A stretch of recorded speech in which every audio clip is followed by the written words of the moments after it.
بلوچستان کے براہوی قبائل میں سے ساتکزئی قبیلہ مستونگ اور بولان میں آباد ہے۔ اس قبیلے کے ایک سردار کی سرگزشت مجھے نواب محمد اسلم ریسانی نے سنائی، جو خود بھی اسی علاقے سے نہ صرف تعلق رکھتے ہیں بلکہ وہ پورا علاقہ جسے ساراوان کہتے ہیں اس کے چیف بھی ہیں۔ بقول راوی اور دروغ برگدن راوی، اس قبیلے کے ایک سردار کو روزہ کھلنے سے تھوڑی دیر پہلے بہت زیادہ بھوک لگتی۔ وہ تھوڑی دیر صبر کرتا رہتا، لیکن پھر جب پیمانہ صبر لبریز ہو جاتا تو کرندوں کو بھیجتا کہ جاؤ مسجد کے مولوی صاحب کو بلا کر لاؤ۔ مولوی صاحب آتے، ان پر بندوق تان لیتا اور کہتا کہ مسجد کے چبوترے پر چڑھ کر اذان دو۔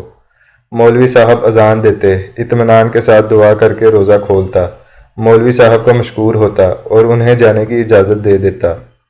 عمران خان کے خلاف اپوزیشن کی تحریک عدم اعتماد کی صورتحال بھی کچھ ایسے ہی ہے۔ 5 سالوں میں سے 3 سال 7 ماہ تک اپوزیشن میں یہ تاثر غالب رہا کہ اگر وقت سے پہلے عمران خان کی حکومت کو عدم اعتماد یا کسی اور غیر جمہوری طریقے سے ختم کرنے کی کوشش کی گئی تو یہ نہ صرف عمران خان کو ایک دلدل سے نکالے گی بلکہ تحریک انصاف کے تن مردہ میں بھی جان ڈال دے گی۔ اسی لیے وہ پارٹیاں جو تحریک عدم اعتماد کی تجویز بڑھ چڑھ کر پیش کرتی تھیں، انہیں بخوبی علم تھا کہ اس پر باقی لوگ راضی نہیں ہوں گے، اور یوں انہیں سندھ میں اپنے اقتدار کو 5 سال تک دوام دینے کا موقع مل جائے گا۔ مولانا فضل الرحمان کی بے چینی اور اضطراب تو شروع دن سے بالکل ویسا ہی تھا جیسے کسی محلے کی مسجد کی انتظامیہ کسی ایک مسلک کے امام کو ہٹا کر دوسرے مسلک کے امام کو وہاں لگا دے۔ ایسی صورتحال میں وہ سب سے پہلے اپنے مسلک والوں کو پکارتا ہے، انہیں اکٹھا کر کے خوف دلاتا ہے کہ دیکھو یہ حملہ صرف میری ذات پر نہیں ہوا بلکہ اب مسلک کی تمام مساجد اور مدارس خطرے میں ہیں۔ مولانا کا لانگ مارچ اور اسلام آباد کا ناکام دھرنا اسی خوف کی بنیاد پر لائے ہوئے مسلکی ہجوم کا دھرنا تھا۔ نون لیگ کی قیادت تو اس تصور سے ہی خوفزدہ ہے کہ تحریک عدم اعتماد کامیاب ہونے کے بعد انہیں باقی ماندہ عرصے کے لیے چودھری پرویز الہی کی وزارت اعلیٰ کے تحت سیاست کرنا پڑے گی۔ وہ خوب جانتے ہیں کہ 2002 میں نون لیگ کے 140 ارکان اسمبلی انہیں چھوڑ کر کاف لیگ میں شامل ہوئے تھے، اور لاہور جسے وہ اپنا گھر سمجھتے تھے وہاں 8 سال تک اپنا ضلعی ناظم بھی منتخب کرانے کے قابل نہیں رہے تھے۔ چودھری خاندان پنجاب کی سیاسی بساط پر مدتوں کھیلنے کی مہارت رکھتا ہے۔ سوال پیدا ہوتا ہے کہ اس سب کے باوجود اس قدر اچانک یہ کیسے اور کیوں کر ہو گیا۔ سب سے بڑی دلیل یہ دی جاتی ہے کہ اس دفعہ اسٹیبلشمنٹ نیوٹرل ہو گئی ہے، لیکن کیا کسی کو یقین ہے کہ عین جب میچ جیت کے مراحل میں داخل ہو تو اچانک کسی بھی جانب سے تیز عوامی سیاسی ہوائیں چلنا شروع ہو جائیں اور بسی بسائی بستی ہی اجڑ جائے؟ اس لیے کہ عدم اعتماد کا یہ میچ اب ایسے ہونے جا رہا ہے جس میں عوام کا جمع غفیر بھی اسلام آباد اسٹیڈیم میں موجود ہوگا۔ ایسے میں کسی بھی قسم کا ہنگامہ میچ کو لمبی مدت کے لیے ملتوی کر سکتا ہے۔ عمران خان جسے اسٹیڈیم میں ہجوم جمع کر کے کھیلنے کی پرانی پریکٹس ہے، وہ اگر اس کھیل کو صرف پارلیمنٹ کے بند کمروں اور ٹیلی ویژن کیمروں تک محدود رکھ کر کھیلے گا تو یہ حزب اختلاف کی بہت بڑی غلط فہمی تھی، اور اگر اپوزیشن نے سب کچھ جان بوجھ کر اس طرف قدم بڑھایا ہے تو پھر اس کے پیچھے نہ صرف کوئی خوفناک مقصد موجود ہوگا بلکہ اس کے بعد کی صورتحال سے فائدہ اٹھانے والے افراد بھی ہوں گے۔ یہ کھیل شروع ہوئے ابھی 1 ہفتہ بھی نہیں ہوا اور عمران خان کے 3 جلسوں میں آنے والے ہجوم کی جذباتیت نے عوامی فضا کے رخ کا تعین کر دیا ہے۔ یہ جلسے اور ان کا ہجوم کسی طور پر بھی سرکاری مشینری سے اکٹھا کیا گیا ہجوم نہیں لگتا، اور نہ ہی ضلعی انتظامیہ کی طرف سے کوئی ایسی شہادت موجود ہے کہ بسیں پکڑنے سے لے کر سکول کے استادوں کو حاضر کیا گیا ہو اور پٹواریوں کی افراد کو لانے کی ڈیوٹیاں لگائی گئی ہوں۔ میں اپنے سرکاری تجربے کی بنیاد پر یہ کہہ سکتا ہوں کہ عمران خان کے تینوں جلسے سرکاری مشینری کے جلسے نہیں تھے۔ تحریک عدم اعتماد لانے والوں کو بھی اندازہ ہو چکا ہے اور وہ صورتحال کی تبدیلی کا بخوبی ادراک رکھتے ہیں۔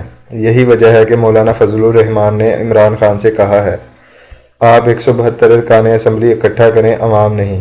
اگر انہیں ذرا بھی اس بات کا اندازہ ہوتا کہ عمران خان ہجوم اکٹھا نہیں کر سکتا تو وہ للکار کر کہتے، لاؤ ہجوم، تاکہ آٹے دال کا باؤ پتہ چل جائے اور تمہیں معلوم ہو کہ عوام تم سے کتنی نفرت کرتے ہیں۔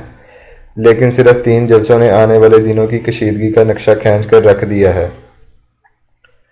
اصل میں روزہ کھولنے کی تشبیہ ایک اور حوالے سے بھی منطبق ہوتی ہے کہ اس عدم اعتماد کی کامیابی کے بعد کی صورتحال کا بھی کوئی اندازہ نہیں کیا گیا، اور نہ ہی اپوزیشن نے اپنے اہداف کو واضح کیا ہے۔